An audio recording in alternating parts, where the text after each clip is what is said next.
Assalamu alaikum, everyone. I will formally welcome you in this course. Accept my apologies. It was allocated late in the summers to me, and some disruptions here and there. But my personal ambition will be to make it a more systematic session for you. I wish you all best of luck on day one. Uh, Course is very close to my heart. In fact, I must admit it is from the first time that I am taking up this course as an independent session, as an independent course, full length course. Uh, I've been talking about this phenomenon of environmental sustainability during my sessions in management, HR, ethics, and many more areas. So it's something that is very hot, very important for modern firms. And I believe that you are very lucky that you be taking up this course in your degree and have an orientation to what this particular subject holds for corporate environmental sustainability. These are three important frames joined together to create a context. अगर आप थोड़ा सा अपने previous session में और इस session में realise कर सके कि जानबूझकर हमने तीन इंपॉर्टेंट फ्रेम्स को इस कोर्स में इकट्ठा किया है और हम डिटेल से डिस्कशन करेंगे तो ये तीनों पिलर्स इस कोर्स के corporate giant bigger organisations environment means natural environment और फिर sustainability which is two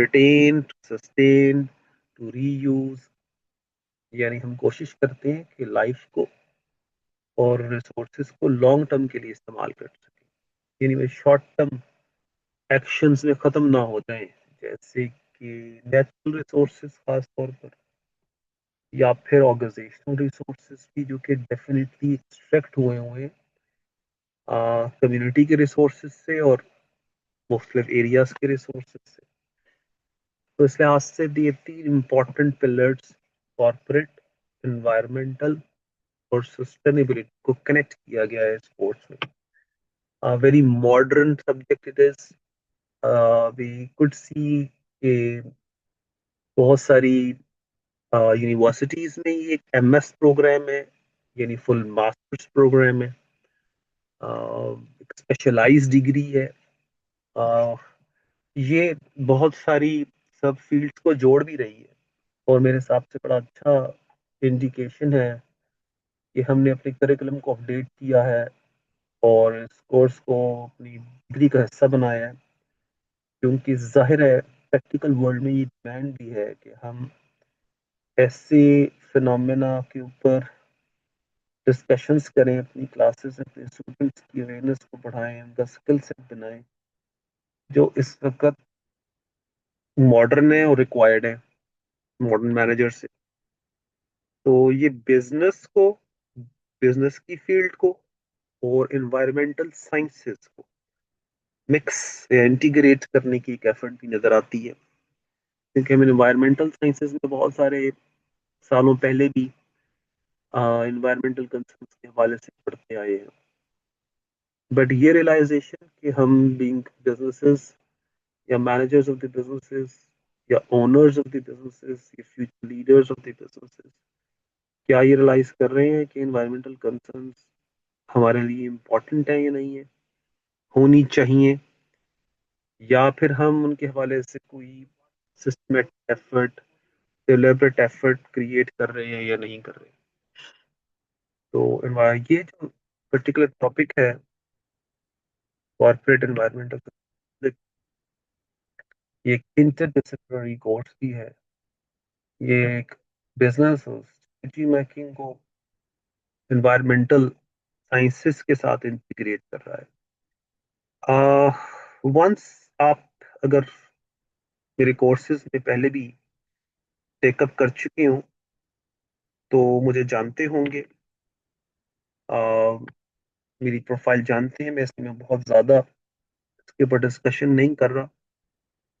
of course if you taken a course from me you also realise के I follow very systematic step by step approach towards learning है.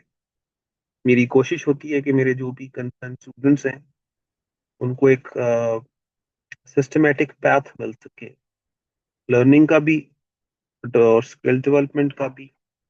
इसी लिहाज से मेरी जो course की रिक्वायरमेंट्स हैं और जो विजन है वो भी एक सिस्टम या सिस्टमैटिक पैथ को फॉलो करती है. You already know me that I've been teaching here for almost 2 years और मैं being a student advisor का सबसे important assignment में हूँ. And my journey at the Institute of Management Sciences is well established है, लोगों को पता है. Of course, being a sportsman who has a great interest in learning, आप मेरी लाइफ को मेरी पर्सनालिटी को इस तरीके से देख सकते हैं. रिसेंटली तो नहीं लेकिन काफी अर्से पहले आई बीन ट्रेनिंग और I been to keep momentum into this है. कुछ पर्सनल इश्यूज की वजह से मैं इसको ज्यादा कंटिन्यू नहीं कर सका but I do sessions here and there in the corporate world with the students as well with the ambition to get you going in terms of skill uh, acquisition and building your portfolio as students but also as uh, clients. मैं काफ़ी sessions कर चुका हूँ. मैंने पहले भी कहा sports के हवाले से भी स्पोर्ट्स एडमिनिस्ट्रेशन और स्पोर्ट्स मैनेजमेंट में इन हूँ अपनी प्रोफाइल की वजह से भी. Most likely I think we should acknowledge सबसे प्रोमिनेंट और इजी मेथड है वो व्हाट्सएप ग्रुप्स हैं ऑफिशियली एक्वायर्ड हैं और हम अपना व्हाट्सएप ग्रुप ऑलरेडी क्रिएट कर चुके हैं. But could follow me at my social media profiles as well और आप अगर चाहें तो मुझे ईमेल भी कर सकते हैं. I hope you all know about my ambitions. Let's have a quick jump into the course administration. Although summers are more lean to us है. हमने 2 महीने के अंदर इसको क्विकली वाइंड अप करना है और अभी लास्ट जो सेशंस हैं उनको बिल्ड अप भी करना है. Eventually, as per university policy, the classes will be online and the papers will be physical. So the midterm exam will be around 10th of July and the final exams around 10th of August. तो आपके जहन में होना चाहिए कि 2 major milestones कब कब है और eventually we basically will build up our momentum to reach those 2 milestones. हम कोशिश करेंगे कि हम मिड और फाइनल टर्म के हवाले से अपनी तैयारी को इसी तरीके से रखें. Of course, we have 20 maths for sessionals. और अगर आप रिकॉल कर सके तो मैं छोटी छोटी एक आध assignment may be an online quiz और फिर एक फाइनल प्रेजेंटेशन जो है इस हवाले से डिस्कशन करता हूँ. ये मेरा तरीकाकार है, काफी established है. तो I do lot of innovation here and there है but generally this is something that I do follow है. और examination we have a very simple philosophy. We believe in thorough studies. हम जो पढ़ते हैं उसमें से आने के चांसेस होते हैं और कोशिश करते हैं कि हम स्क्रूटनी करें थॉरो लेवल पर कम्प्रिहेंसिव लेवल पर. उसी को हम कंटिन्यू करने की कोशिश कर रहे हैं. Of course we will all technologies in play. WhatsApp group बन गया, उसमें रिसोर्सेज शेयर होना शुरू भी हो गए. But I have really like the way the Google classroom takes up the classes. तो Google classroom perhaps most likely will be one of the useful resource to present my material systematically one after the modules, but also will be helpful in managing the assignments and quizzes. Or you should realize that this is a second chance for you in the summers. आपके पास गलती की गुंजाइश कम है. आपको चाहिए कि focus करें, simultaneously साथ साथ चलते जाएं और रिक्वायरमेंट्स को मैनेज करते हुए चीज़ों को प्लेस करते जाए जहाँ उनकी ज़रूरत है. You be on your way. इंशाल्लाह आप स्पोर्ट्स में ना सिर्फ क्लियर कर सकेंगे बल्कि स्कोर भी ले सकेंगे. बट आपका जस्ट फोकस और taking up the requirements as they come इसके ऊपर होना चाहिए.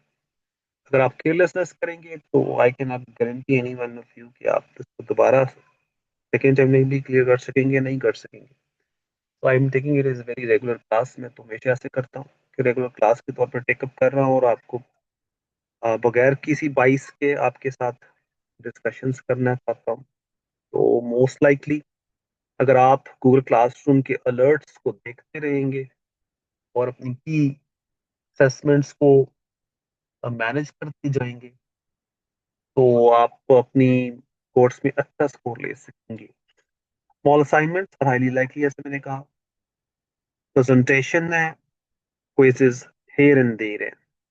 Most likely we have got 11 to 12 people है, तो शायद हम कोई एक या दो ग्रुप्स में डिवाइड हो जाएंगे और अपनी केस स्टडीज को टेकअप कर लेंगे।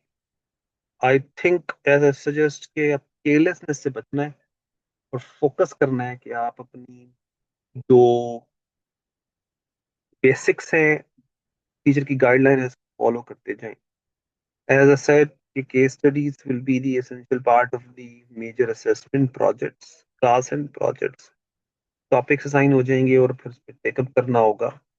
Very interesting cases are already available in terms of environmental sustainability and corporates trying to take up this as a philosophy or strategy। तो हम ये भी कर सकते हैं कि हम कुछ अवेलेबल केसेस को क्लास में डिस्कस कर लें, ताकि आप, क्योंकि ऑनलाइन सेशंस में हैं, ज़्यादा फिजिकली मूवमेंट नहीं कर सकते या नहीं करना चाहते, या फिर हो सकता है कि हम फील्ड वर्क करने जाएं और कोशिश करें कि इस फील्ड बेल्ट को हम अपने तरीके से मैनेज कर लें। But too early to suggest. Class की जब डिस्कशन होगी, जब बातचीत आगे बढ़ेगी, तो हम फिर उसी हिसाब से इस चीज को फाइनलाइज कर लेंगे। Again this is a theory subject है। हम देख रहे हैं कि एनवायरमेंटल सस्टेनेबिलिटी के हवाले से की इश्यूज, कॉन्सेप्ट, मूवमेंट्स को पढ़ रहे हैं और अपने केस स्टडी बेस कर रहे हैं, कोशिश कर रहे हैं कि केसेस से सीखें। यानी हम जो प्रैक्टिकल चीजें जहाँ थ्योरी में नहीं है, उनको कवर अप करने के लिए केसेस का इस्तेमाल करेंगे, कंपनी एग्जाम्पल्स। पाकिस्तानी भी हो सकती हैं, ज़ाहिर of course international cases are available, उनके हवाले से भी डिस्कशन हो सकती है। तो वैसे तो इस सब्जेक्ट की ओरिएंटेशन थ्योरेटिकल है, थ्योरी है, बट हम उसको किसी प्रैक्टिकल एस्पेक्ट के साथ एसोसिएट भी कर सकते हैं। डायलेमा एग्जिस्ट, शायद आपने को पिछले कोर्स में भी देखा था कि यहाँ पाकिस्तान में कोई शायद खास टेक्स्ट बुक अवेलेबल नहीं है। मैंने वैसे बहुत सारी टेक्स्ट बुक्स आइडेंटिफाई की हैं जो कि ऑनलाइन अवेलेबल है, अभी तक उनके सॉफ्ट वर्जन्स के करीब नहीं पहुंच सका, यानी सॉफ्ट वर्जन्स नहीं ढूंढ सका। But I will try my level best to have at least one soft book for you. आप उसको गो थ्रू कर सकें इस सेक्शन में। Business and environmental sustainability by Wagner, ये ज़्यादा मशहूर है टाइटल। और the foundation challenges and corporate functions, बिल्कुल पिन पॉइंट लग रही है हमारे कोर्स टाइटल के लिहाज से भी। अगर हो सका तो मैं इसके कुछ नोट्स या पीडीएफ वर्जन को ले आऊँ और आपके साथ शेयर कर दूँ। गारंटी नहीं दे सकता, अगर मिल गया तो ज़रूर शेयर कर दूंगा, अदरवाइज कोशिश करूंगा कि इसके जो थीम्स उस बुक में है जो कि ऑनलाइन रीडिंग में अवेलेबल है, उनको अपने हैंडआउट्स में इनकॉर्पोरेट कर सकूँ, उस पैटर्न को लेके चल सकूँ। मेरे लिए ज़रूरी नहीं है कि बुक के हर चैप्टर को फॉलो करूँ, उसके सीक्वेंस को भी फॉलो करूँ।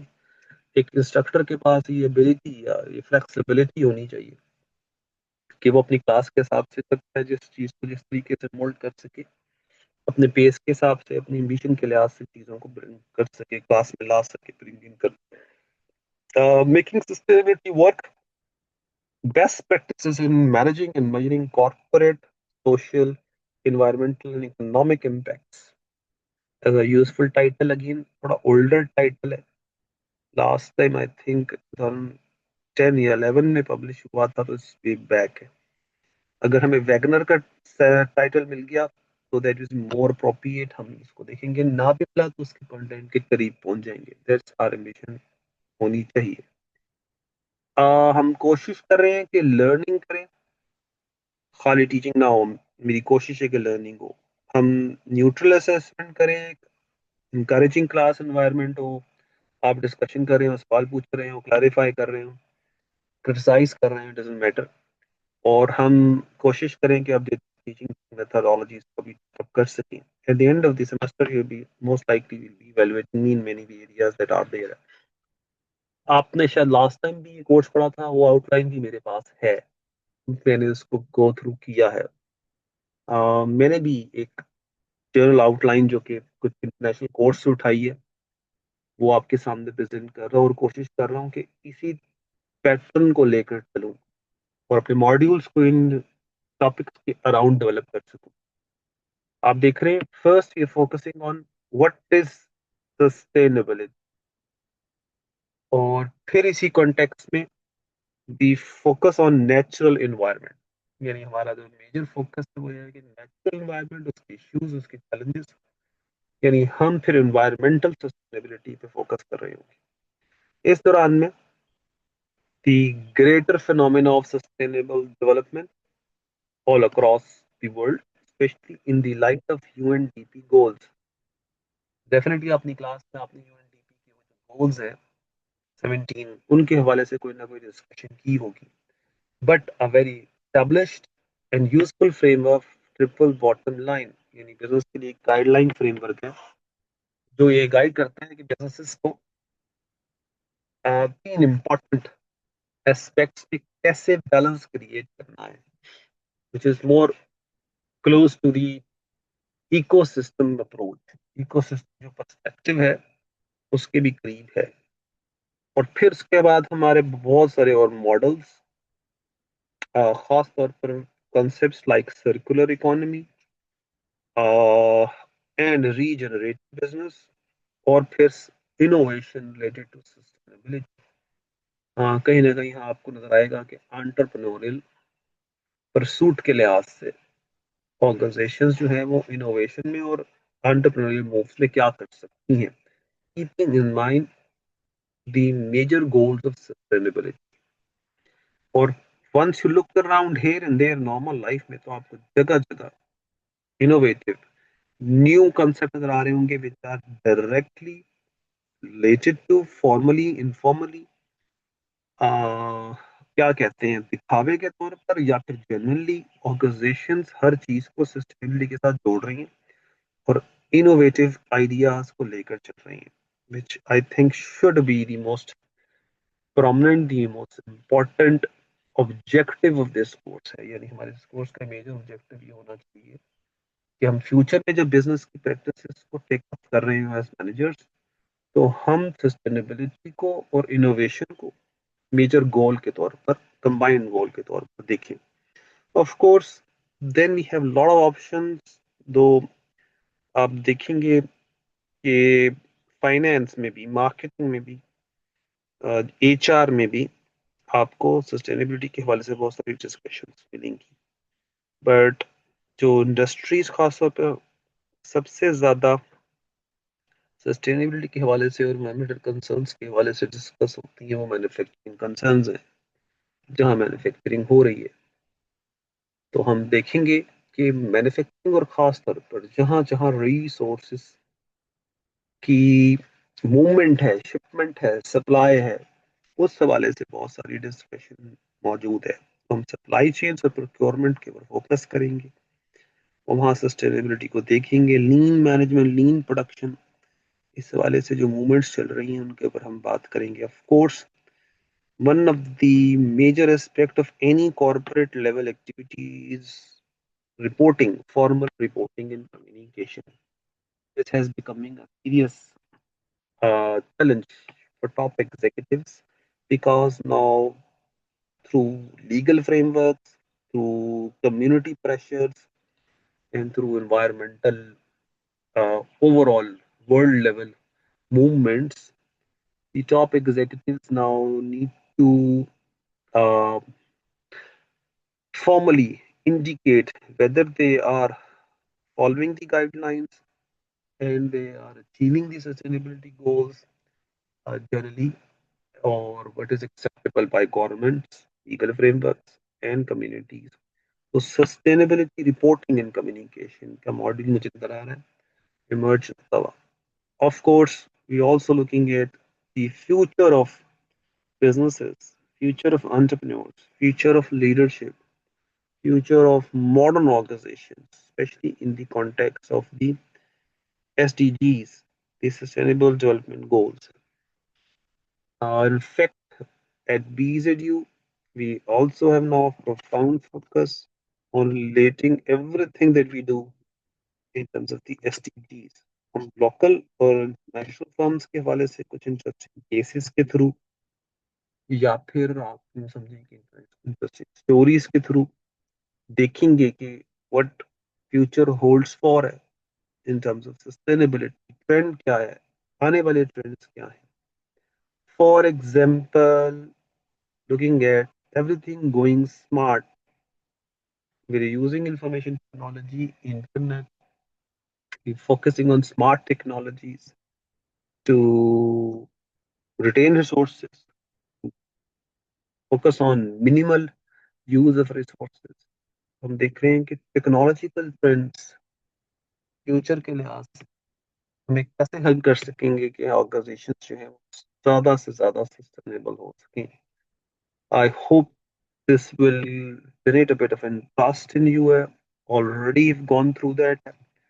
I hope I will bring some new flavor into this course.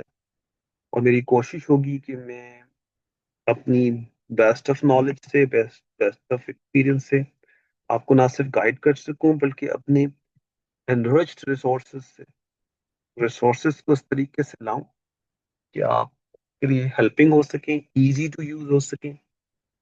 अच्छा, इस पर्टिकुलर समर में final thought of the day, final thought of the session, इस पर्टिकुलर समर्स में मेरी कोशिश होगी कि मैं आपको साथ साथ पेपर की तैयारी के हवाले से भी की क्वेश्चन की थीम्स को ना सिर्फ इंडिकेट करता जाऊं बल्कि आपसे कहूं को प्रिपेयर करूं. यानी हम साथ साथ टॉपिक पढ़ें और फिर साथ साथ पेपर के हवाले से हम जो इम्पोर्टेंट क्वेश्चंस रेज अप हो सकते हैं उनको टेकअप कर लें. ना सिर्फ क्वेश्चन टेकअप कर लें बल्कि we will try to find useful answer. रोज है कि हम कोशिश करें कि हम जो क्वेश्चंस रेज कर रहे हैं मैं उनके ऊपर आपको की डायरेक्शंस दे सकूं, आपको गाइड भी कर सकूं कि अगर ये क्वेश्चन फॉर एग्जांपल पेपर में आ गया तो हम इसको कैसे टेकअप करेंगे. फॉर एग्जांपल, जब हम शुरू कर रहे हैं कि सस्टेनेबिलिटी क्यों एक इम्पोर्टेंट फिनोमेना बन गया है. The question is why sustainability now has got a profound focus. Why it has become such an important phenomenon. तो हम फिर अपने लिए डायरेक्शन सेट कर रहे हो कि how to answer this. Hopefully you got my strategy कि हम कुछ की क्वेश्चंस को पोस्ट कर रहे होंगे सेशंस के दौरान. आप उनको अपनी प्रिपरेशन में, अपनी वीडियो की रिव्यू में, रिकॉर्डेड सेशंस में देख रहे होंगे और you will list them up as key questions in your upcoming mid and final papers. That will be our strategy throughout this course. Hopefully, that will help and be beneficial, helpful, and beneficial for you. I wish again all of you best of luck in this particular course. Let's hope this is the voice quality does not deteriorate and the sources are timely available to you. Recorded sessions hopefully will be helpful for you in many ways.